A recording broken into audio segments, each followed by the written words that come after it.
Atenção na negociação. Não aceite propostas e nem fale ao prestador coisas do tipo pegar ou largar. Hoje em dia, muitas das operadoras, quando querem mudar o modelo de remuneração, elas falam exatamente isso. Olha, eu vou ter que jogar todo o seu faturamento para pacote. É pegar ou largar. Se você não aceitar, você vai ser descredenciado. Quando você não tem conhecimento, você aceita. E aí depois, filha, o que você vai fazer é: eu não vou fazer mais audiometria porque não cobro o meu custo. Eu não vou fazer eletroencefalograma porque não cobro o meu custo. Mas por quê? Como você não sabe fazer a conta, como você não sabe o seu custo, a operadora falou para você, é pegar ou largar, você pegou, com medo de largar e ficar prejudicado. Só que se prejudicou ainda mais, porque você foi enganado. É o verdadeiro conto do vigário. Até porque, para uma operadora te descredenciar, também tem normas e regras. Ela não pode chegar e falar para você, estou descredenciando. Ela tem que comunicar à ANS o porquê, ela tem que justificar o porquê e tem que estar enquadrado dentro da resolução normativa, e ela precisa colocar um prestador na mesma região que faça os seus mesmos serviços. Qualquer uma coisinha, o QNES dos dois prestadores tem que ser espelho. Porque se no meu QNES eu tenho que eu atendo psiquiatria e a clínica que você está colocando no meu lugar disser que não tem psiquiatria, a ANS não autoriza você me descredenciar, porque ela é obrigada como operadora a oferecer todos os serviços que estão para os beneficiários. Então nenhuma operadora pode chegar e falar, a partir de hoje eu não quero mais você. Ela tem que justificar o porquê. E se você não conhece, você vai cair no continho lá do vigário e ela vai falar para você, ou você aceita, ou então eu te descredencio. E você vai aceitar, e quando você vê, você está fechando a porta do seu negócio porque você não sabe o que está fazendo. Analise atentamente as partes que compõem o instrumento jurídico, anexos, manuais e tabela, e principalmente as cláusulas. Porque muitas das vezes as cláusulas contratuais contêm pegadinhas que vão fazer com que o seu faturamento quebre. E aí quando você vê, você não está conseguindo mais se manter no mercado porque você está sendo só prejudicado. Então, fundamental, não assine sem ler, não assine sem ter enviado o contrato para o seu jurídico, não assine sem ter feito a continha e tenha sempre dentro da negociação ambas as partes discutindo juntas, mostrando, sendo transparente. Quando se é de operadora, e eu sei porque eu já fui de operadora, para você negociar um reajuste, você faz um estudo de impacto. O que é isso? Você vai pegar o último faturamento do prestador em um ano, nos últimos 12 meses, e vai fazer um estudo de impacto de todo o faturamento dele. E vai aplicar os reajustes, as porcentagens de acordo com o que a ANS preconiza. Quando você aplica o reajuste, você vai saber exatamente o que vai impactar dentro do seu financeiro como operadora. Então, o que ela faz? Aumenta com reajuste, tipo assim, olha, eu te dou 10% de reajuste na sua gastroplastia, que lá é a cirurgia bariátrica. E eu vou te dar só 1% na sua consulta ambulatorial. Aí você vai encher os olhos. Nossa, 10% na cirurgia bariátrica. Só que durante um ano inteiro tu não fez nenhuma. E aí a consulta, você fez 500 consultas. Gente, eu vou falar, isso acontece direto, porque eu fazia. Só que o bom de hoje ser prestador é que ninguém me engana mais. Quando chega pra mim e fala assim, olha, te dou 10% de reajuste no raio-x, mas vou te dar só 2% na consulta. Eu vou dentro do meu sistema, puxo a quantidade de consulta que eu fiz em um ano e a quantidade de raio-x que eu fiz nesse mesmo ano. E aí eu falo pra ele, não, você vai me dar por quê? Porque eu só fiz 5 raio-x no ano inteiro, mas consulta eu faço 50. É o você conhecer. quando você conhece, tem domínio do que você está falando, você não é enrolado. E numa negociação contratual, seja você operador ou seja você prestador, você tem que ter o conhecimento nas suas mãos. Hoje eu sou prestador, já fui operadora, mas como prestador eu também já enrolei uma operadora. Porque eu sabia que a menina que estava negociando comigo, e por ironia do destino, ela ficou no meu lugar na operadora em que eu trabalhava. Eu saí, fui para o prestador e essa menina foi contratada para ocupar a vaga que eu deixei.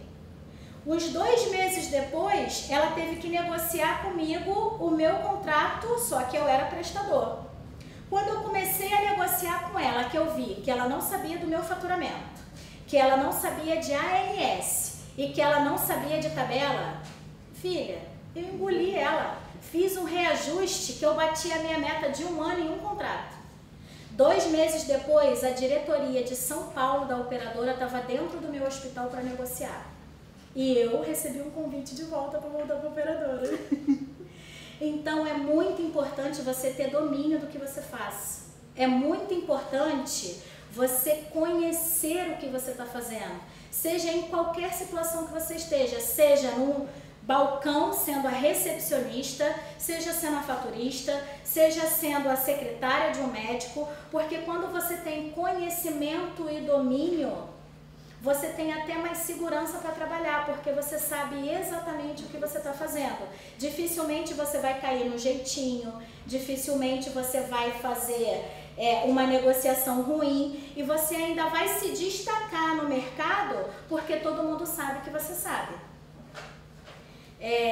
Vou contar brevemente para vocês uma história que aconteceu há pouco tempo com 2 pessoas que já trabalharam comigo. Eu era de uma operadora X, fui trabalhar no prestador.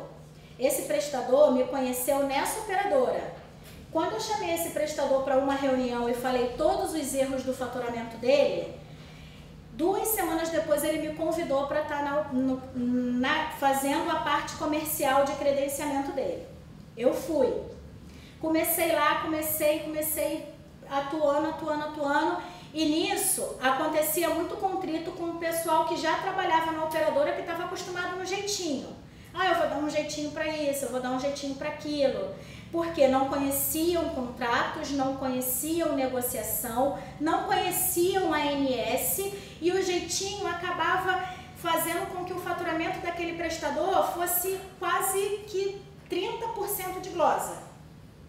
E quando eu cheguei lá, eu comecei a mostrar a diferença. Gente, olha, isso está errado. A ANS diz que tem que ser assim. Olha, o contrato diz que essa autorização precisa ser feita.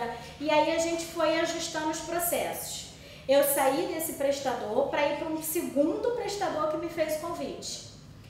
E nisso, 2 pessoas estavam conversando na fila do BRT, falando de mim, mas eram colegas. Porque a gente está sentindo falta, porque ela era chata, mas ela era boa, ela sabia o que estava falando. Tinha uma terceira pessoa na fila que olhou para trás e falou assim, que eles falaram o meu nome, Luciana. Aí a pessoa olhou para trás e falou assim, desculpa eu me intrometer, mas é a Luciana que trabalhou na operadora tal? Aí o rapaz falou, como é que você sabe? Aí ele falou, porque eu trabalhei com ela e ela é boa mesmo. O seu nome de mercado você constrói de acordo com os conhecimentos que você tem, com o melhor que você dá. E você só consegue dar o seu melhor quando você busca pelo conhecimento. É importante isso, né? Voltando, verifique se os termos dos contratos, né, no caso, estão de acordo com as normas da ANS. Porque isso também pode acontecer, eles podem colocar alguma cláusula, algum termo que não está de acordo com o que a ANS diz. E a ANS, ela tem uma cartilha de contratualização que diz tudo isso detalhadamente. É muito legal essa cartilha. Não envie sem ler, sempre bom pedir a análise de um colega antes do envio. Por quê? Porque você às vezes está tanto ali na sua negociação que às vezes passam coisas despercebidas. Então é sempre bom você dividir com um colega de trabalho. Dá uma olhada nessa planilha, dá uma olhada nisso aqui, Vê se você encontra alguma coisa aí, porque muitas vezes, como você está só fazendo aquilo, você não consegue ver e o seu colega vai ter um olhar diferente. Então, às vezes, pedir ajuda a um colega de trabalho não quer dizer que você não consegue fazer ou que ele vai depois aprender e pegar o seu lugar. Isso é cooperação, faz parte. Precisamos sempre ter pessoas pares para nos ajudarem quando a gente não consegue. É muito importante que você divida isso, seja com seu superior ou seja com um colega de trabalho, para que juntos vocês consigam ver as falhas que podem existir naquele contrato. Analise e reanalise os pontos críticos da negociação e sempre divida tudo com a sua coordenação. Por quê? Porque às vezes, como negociação ou como credenciamento ou faturamento, existem coisas e processos que não passam por nós. Então, quando a gente divide isso com coordenação, com gerência, com os nossos superiores, eles vão ter informações que muitas vezes não chegam na gente. E isso vai ajudar com que o nosso trabalho seja mais efetivo. Às vezes, com custo que aumentou e você não sabe, porque você fez a sua planilha de custo lá no início da sua negociação, 3 meses atrás, mas quando ele foi comprar um medicamento agora recente, ele viu que aumentou. E aí você, como ainda está na fase de negociação, consegue ajustar o seu processo. É por isso até que se existe hierarquia. Não para que ele chegue ali e tenha o domínio sobre você, mas que ele te oriente a melhorar em áreas que de repente você ainda não tem domínio. Ninguém nasce gerente, existe-se um caminho para se chegar até lá. E muitas das vezes já se passou por uma recepção, por um faturamento, por um pré-faturamento. Você não começa, hoje é meu primeiro emprego, vou procurar uma vaga de gerente numa grande empresa. Você é o CEO. Não, você não começa assim, existe um caminho a percorrer.